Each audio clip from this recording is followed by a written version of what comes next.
नमस्कार विद्यार्थी मित्रांनो, स्कॉलरशिप आणि बरंच काही आपल्या यूट्यूब चॅनलमध्ये तुम्हा सर्वांचं मनापासून स्वागत. मार्च महिना चालू झालेला आहे आणि लवकरच तुमची दुसरी सत्र परीक्षा येणार आहे.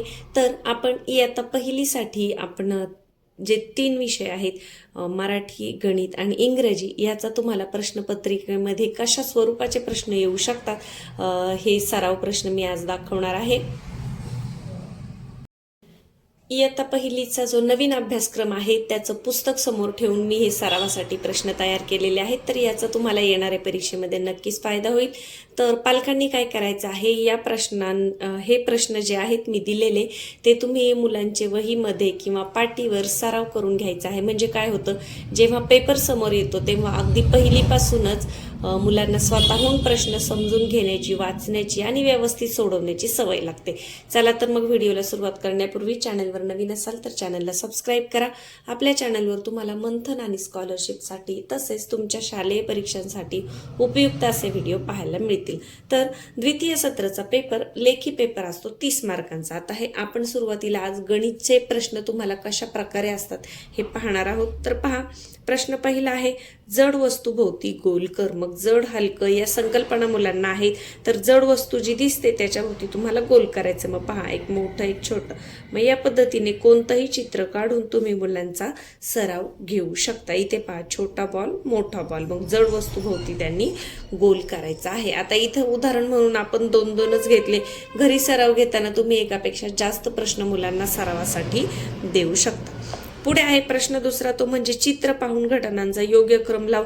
तर याच्यासाठी तुमचं जे पुस्तक आहे बालभारतीचं, तर त्याच्यामध्ये अगदी व्यवस्थित दिलेलं आहे. वेगवेगळ्या प्रकारची जर चित्र तुम्हाला दिली तर मग पहिल्यांदा कोणती घटना घडते, त्याच्यानंतर दुसऱ्यांदा कोणती घडते, हे नंबर तुम्हाला लावता आले पाहिजे. जसं एखादं काहीतरी चहा बनवण्याचं असेल किंवा दुसरं काहीतरी असेल, कोणतीही एखादी कृती तुम्हाला दिलेली असते चित्रांमध्ये आणि त्याचा तुम्हाला क्रम लावायचा असतो. जसं उदाहरण म्हणून मी सांगेन की एक मुलगा झोपेतून उठलाय, नंतर ब्रश करतोय, नंतर आंघोळ करतोय, मग कपडे घालतोय, नाश्ता करतोय आणि शाळेत जातोय. या पद्धतीने कोणत्याही प्रकारची चित्र आली तरी घटनांचा क्रम तुम्हाला तिथे लावता आला पाहिजे. प्रश्न तिसरा आहे, सारणी पूर्ण करा. आता वार मुलांना येतच असतात, आठवड्याचे वार. तर पहा, आज जर सोमवार आहे तर काल कोणता वार होता आणि उद्या कोणता असणार आहे हे लिहायचंय मुलांनी. तर आज सोमवार आहे तर काल रविवार होता आणि उद्या मंगळवार असणार आहे. आता पहा, काल मंगळवार होता तर मग आज कोणता वार असणार आहे, बुधवार असणार आहे आणि उद्या कोणता वार असणार आहे तर गुरुवार. या पद्धतीने तुम्हाला आज, उद्या, काल याच्या पद्धतीने हे वार लिहिता आले पाहिजेत. पुढचा प्रश्न आहे तो म्हणजे पुढे मोजून बेरीज कर. जेव्हा 2 अंकी बेरीज येते तेव्हा बऱ्याच वेळा पहिलीची मुलं सुरुवातीला बोटांवर मोजून किंवा रेषा मारून बेरीज वजाबाकी करतात. तर पुढे मोजून बेरीज आणि पुढे मोजून वजाबाकी ही अतिशय चांगली पद्धत आहे. त्यामुळे काय होतं, गणिती क्रिया पटकन होतात आणि याची सवय मुलांना लावण्यासाठी तुम्हाला याचा सराव असणं गरजेचं आहे. आता पहा, 17 अधिक 3. मग 17च्या पुढे 3 मोजायचे आहे. 17 नंतर 17 पकडायचा नाही. 17 नंतर 18, 19 आणि 20 येणारं उत्तर जे आहे ते तुम्हाला इथे लिहायचं आहे. तसंच 13च्या पुढे 2 मोजा. 13 पकडायचं का नाही. 13च्या पुढे 2 मोजा. 13 नंतर 14 आणि 15. म्हणजेच पुढे मोजून बेरीज, पुढे मोजून वजाबाकी ही उदाहरणं मुलांना जमली पाहिजे. त्यानंतर लेखी उदाहरणं सुद्धा, म्हणजे जी शाब्दिक उदाहरणं आहेत ती सुद्धा मुलांना समजली पाहिजे. जसं पहा, राजूने 5 फुले आणली. आता बेरजेचं चिन्ह दिसतंय, काहींना वाचायला नाही जमलं तर पण बऱ्यापैकी मुलं पहिलीतले प्रश्न वाचतात. राजूने 5 फुले आणली, मग इथे चौकटीमध्ये 5 लिहा. नेहाने 3 फुले आणली, 3 लिहा. दोघांजवळ मिळून एकूण किती फुले झाली. एकूण जेव्हा विचारलेलं असतं तेव्हा तिथे बेरजेची क्रिया असते. मग 5 आणि 3 किती होतात. 5च्या पुढे 3 मोजा. 6, 7, 8. येणारं जे उत्तर आहे ते इथे चौकटीमध्ये व्यवस्थित लिहायचं आहे. दुसरं एक उदाहरण आपण घेतलं, एका टोपलीत 7 आंबे आहेत, इथे 7 लिहा. दुसऱ्या टोपलीत 3 आंबे आहेत, इथे 3 लिहा. दोन्ही टोपल्यात मिळून एकूण किती आंबे. एकूण असं जेव्हा येतं तेव्हा तिथे काय करावे लागते, बेरीज करावी लागते. हे मुलांना शाब्दिक उदाहरणांमध्ये समजलं पाहिजे की एकूण दिलंय तर बेरीज केली पाहिजे. यानंतर किती कमी, किती जास्त असं जेव्हा येतं तेव्हा मात्र आपल्याला काय करावे लागते, वजाबाकी करावी लागते. आता पुढे पहा, रिकाम्या चौकटीमध्ये योग्य संख्या लिही. मग इथे बेरजेचंच उदाहरण आहे, फक्त पहा आता 10 मध्ये किती मिळवल्यावर 19 होतील, मधला जो अंक आहे तो आला पाहिजे. मग 10 मध्ये किती मिळवले तर 19 होतील, तर 9 मिळवल्यावर 19 होतील. आणि 15 मध्ये किती मिळवले तर 19 होतील, तर 15 मध्ये 4 मिळवल्यावर 19 होतील. आता याच्यासाठी तुम्ही 15च्या पुढे 19 येईपर्यंत मोजू शकता. 15 नंतर पहा 16, 17, 18, 19. 15च्या पुढे मोजा किती आले, 4. मग ते 4 या चौकटीमध्ये लिहायचं आहे. मधला अंक काय आहे, 10. मग 5 मध्ये किती मिळवल्यावर 10 होतील, 5 मध्ये 5 मिळवल्यावर 10 होतील.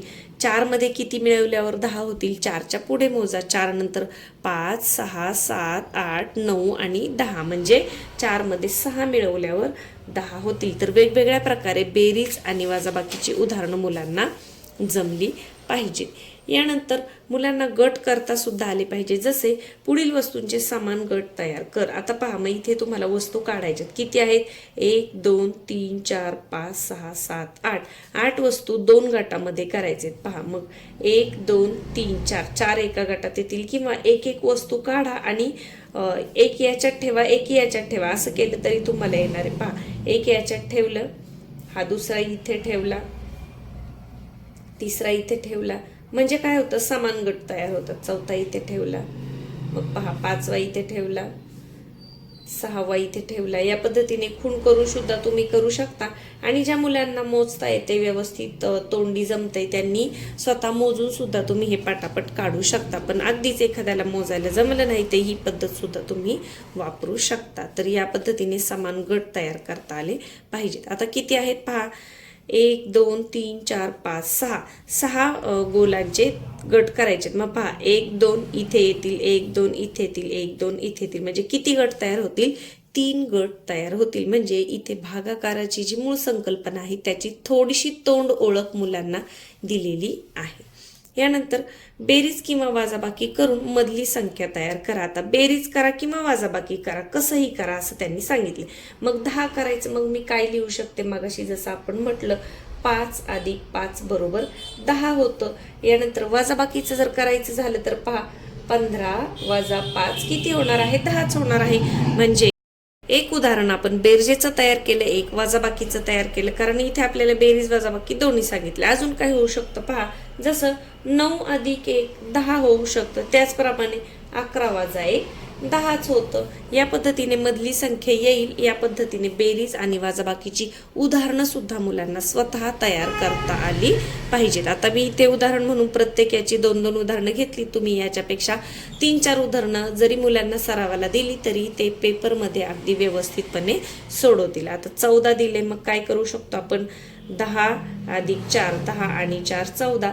यानंतर 20 वजा 6, 20 मधून 6 गेले तरी किती उरतात, 14 उरतात. यानंतर 9 अधिक 5 9 आणि 5 किती होतात, 14 होतात.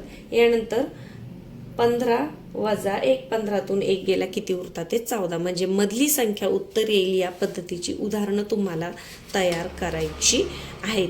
तर या पद्धतीने गणितसाठी 30 मार्काचा तुम्हाला पेपर असणार आहे. आणि उदाहरणं साधारण कशा प्रकारचे असतात हे मी पुस्तकावरून तयार केलेलं आहे. तर या पद्धतीचा सराव जर तुम्ही मुलांचा घेतला तर मुलांना पेपर स्वतःहून आणि व्यवस्थित लिहिण्याची इयत्ता पहिलीपासूनच सवय लागते.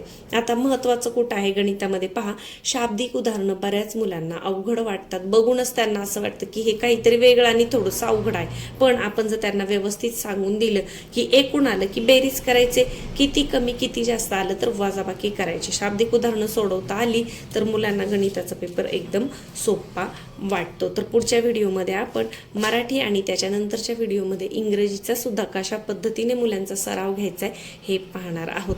आजचा व्हिडिओ आवडला असेल तर व्हिडिओला नक्कीच लाईक करा. चॅनलवर नवीन असाल तर सबस्क्राईब करा. धन्यवाद.